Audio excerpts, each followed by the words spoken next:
Hi hello नमस्कार, मी सोनुप्रिया तुम्हा सर्वांचं आपल्या नवीन एका व्हिडिओमध्ये स्वागत करते। आजचा व्हिडिओ खूप खास आहे, कारण आज आपण आलो आहोत हैदराबादमधील अत्यंत प्रसिद्ध आणि मोठ्या क्षेत्रात पसरलेला नेहरू झूलॉजिकल पार्कमध्ये। हे पार्क हैदराबाद शहरातील बहादरपुरा भागात आहे। हे भारतातील प्रसिद्ध प्राणी संग्रहालयापैकी एक आहे। हे पार्क मोठा सर्वप्रथम या पार्कची सुरुवात 1959 मध्ये झाली।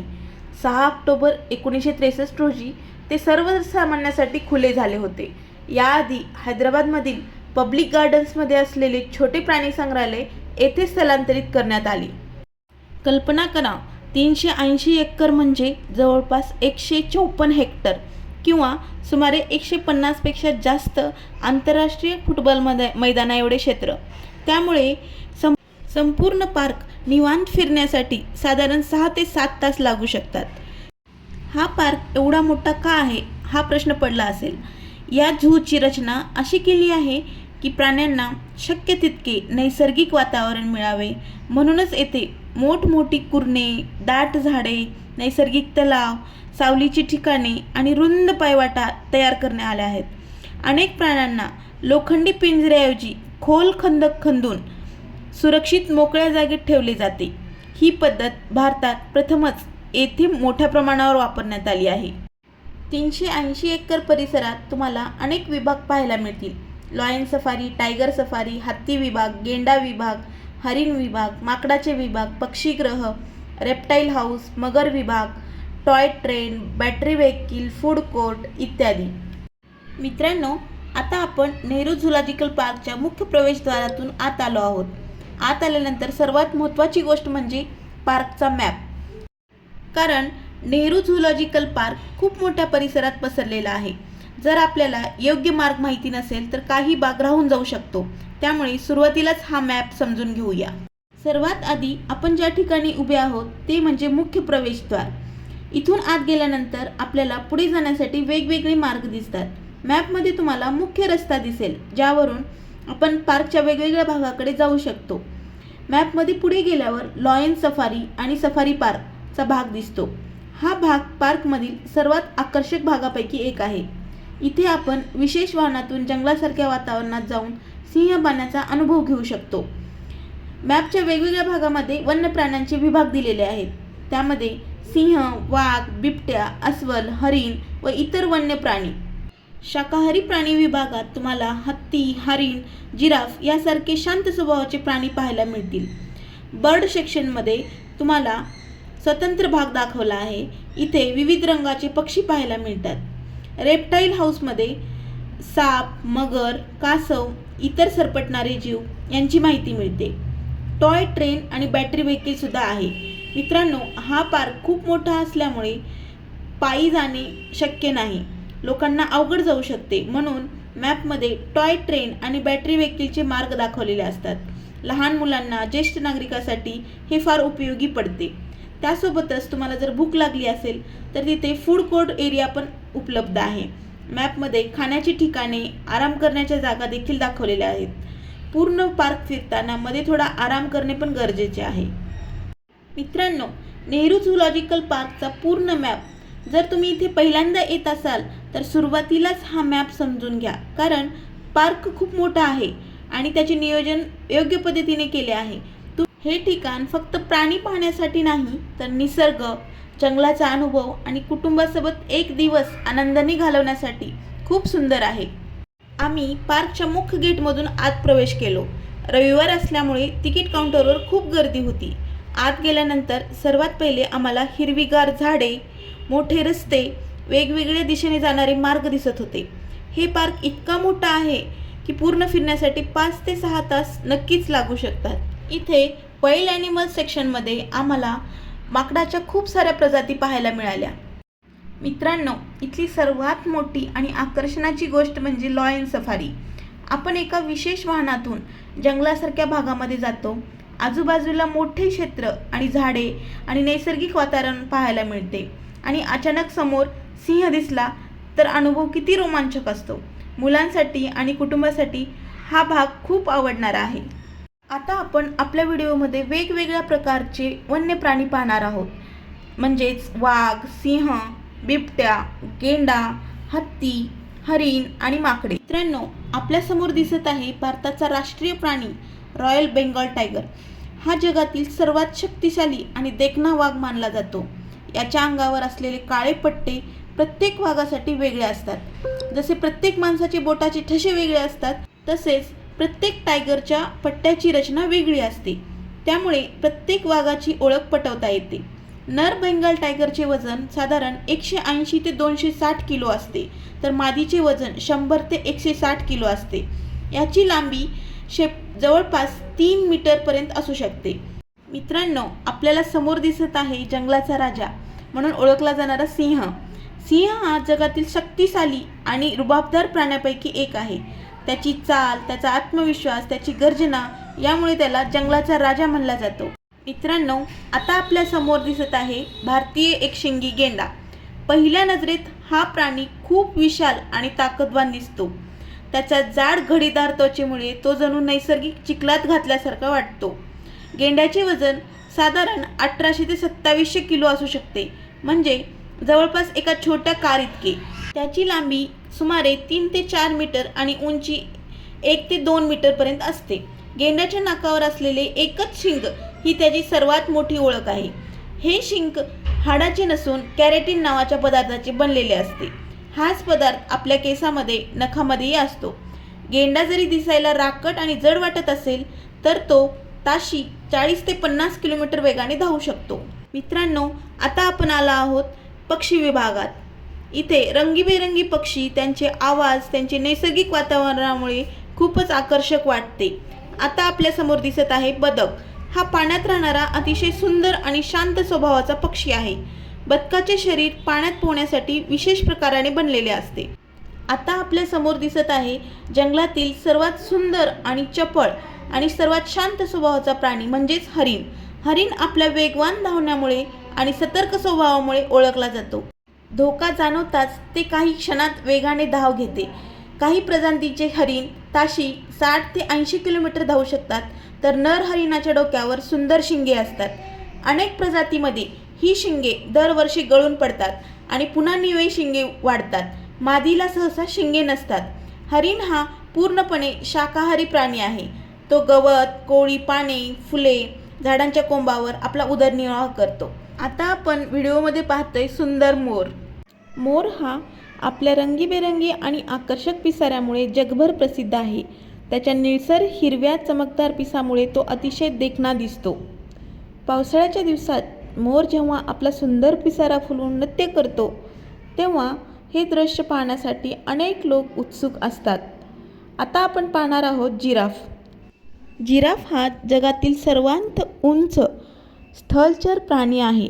जिराफची उंची साधारण 5.5 ते 6 मीटरपर्यंत असू शकते.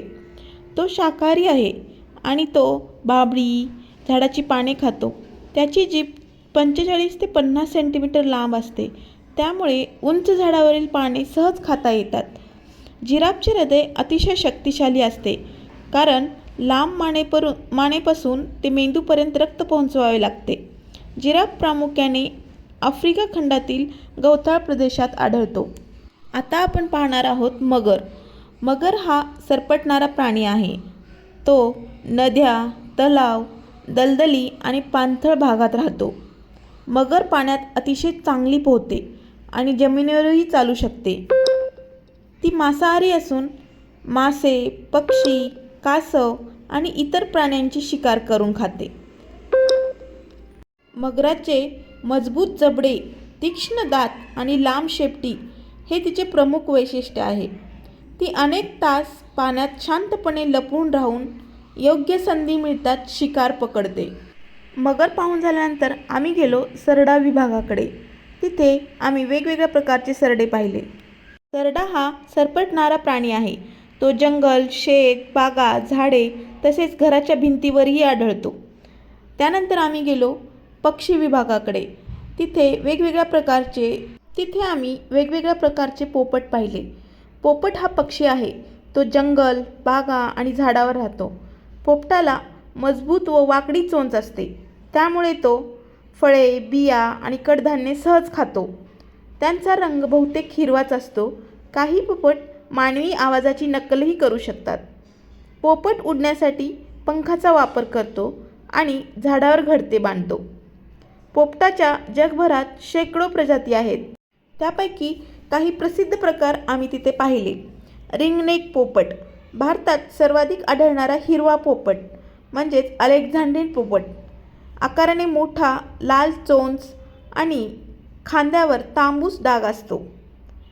बजरीगर पोपट, लहान आकाराचा विविध रंगात आढळणारा पाळीव पोपट असतो. त्यानंतर आम्ही पाहिला कॉकटील, डोक्यावर तुरा असलेला अत्यंत लोकप्रिय पाळीव पक्षी. त्यानंतर आम्ही पाहिला मकाव, मोठ्या आकाराचा निळा, लाल, पिवळा अशा आकर्षक रंगाचा पोपट आम्ही तिथे पाहिला. तिथे आम्ही ऑस्ट्रिचही पाहिला, सोबत काही माकडेही पाहिली. तिथे एक वेगळा पार्क आहे, बटरफ्लाय पार्क. त्यामध्ये वेगवेगळ्या प्रकारची फुलपाखरे आहेत. झाडावर बसलेली अतिशय सुंदर कलरची फुलपाखरे आम्ही पाहिली. तिथेच जाताना व्हाईट टायगर आम्हाला दिसला. तो अगदीच झोपेतून उठलेला होता. त्यानंतर आम्ही पक्षी विभागाकडे गेलो. तिथे वेगवेगळ्या प्रकारचे मोर होते, म्हणजे पांढऱ्या रंगाचे मोर, कलरफुल मोर होते. मोर हा सर्वभक्षी पक्षी आहे. तो धान्य, बिया, फळे, कीटक, लहान सरडे, काही वेळा लहान सापही खातो. त्यामुळे शेतीतील काही कीटकांचे प्रमाण करण्यासाठीही त्याची मदत होते. मोर साधारण 20 ते 25 वर्ष जगू शकतो. रात्री तो बहुतेक वेळा उंच झाडावर विसावा घेतो. त्यानंतर आम्ही सर्वात बलाढ्य प्राणी म्हणजेच हत्तीही पाहिला. हत्ती पाहून झाल्यानंतर आम्ही गेलो सर्प विभागाकडे. साप हा सरपटणारा प्राणी आहे. तो जंगल, शेत, डोंगर आणि काही वेळा पाण्याजवळही आढळतो. सर्व साप विषारी नसतात. अनेक साप बिनविषारी असतात. सापाचे वेगवेगळे प्रकार आहेत. Indian cobra, common krait, Russell viper, saw scaled viper, Indian rat.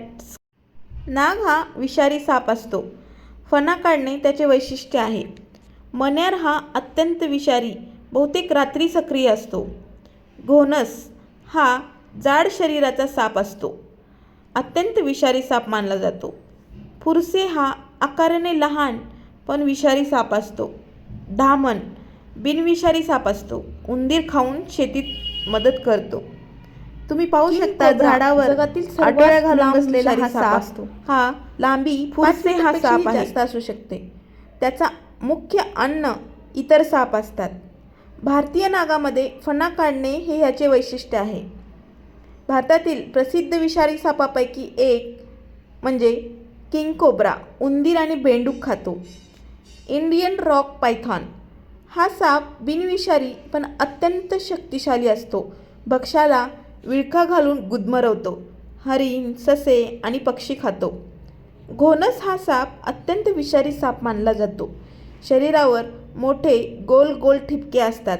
भारतातील धोकादायक सापापैकी एक आहे. मण्यार हा साप रात्रीय सक्रिय असणारा विषारी साप आहे. त्याच्या अंगावर काळे पांढरे ठिपके असतात.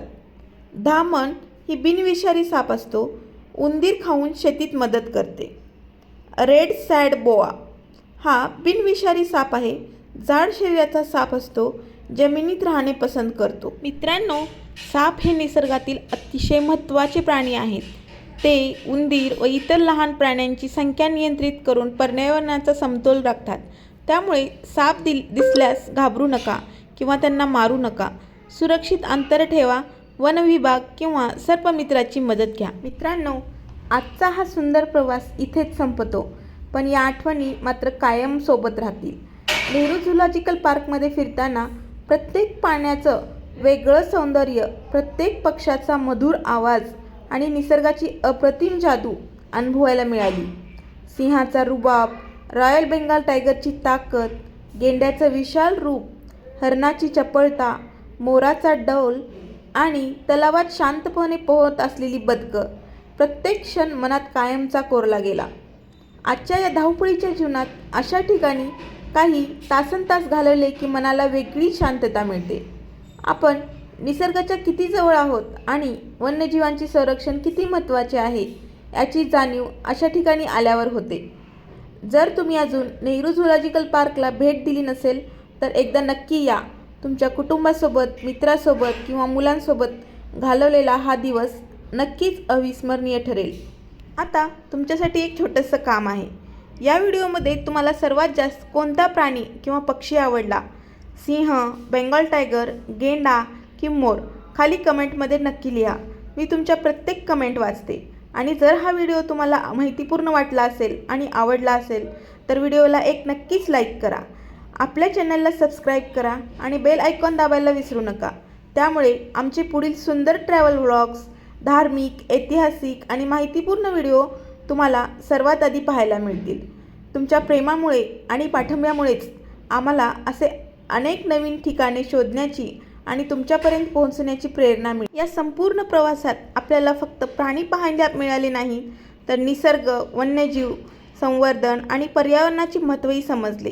प्रत्येक प्राणी आणि पक्षी हा आपल्या निसर्गाचा अनमोल ठेवा आहे. त्याचे संरक्षण करणे. जर तुम्ही हैदराबादला फिरायला येणार असाल तर नेहरू झुलॉजिकल पार्कला नक्की भेट द्या. विशेषतः लहान मुलांसाठी, विद्यार्थ्यांसाठी आणि निसर्गप्रेमीसाठी हे उत्तम ठिकाण आहे. चला तर पुन्हा भेटूया नवीन एका प्रवासात, नवीन ठिकाणी आणि नवीन अनुभवासह. तोपर्यंत काळजी घ्या, आनंदी राहा, निसर्गावर प्रेम करा. धन्यवाद. जय हिंद. वंदे मातरम.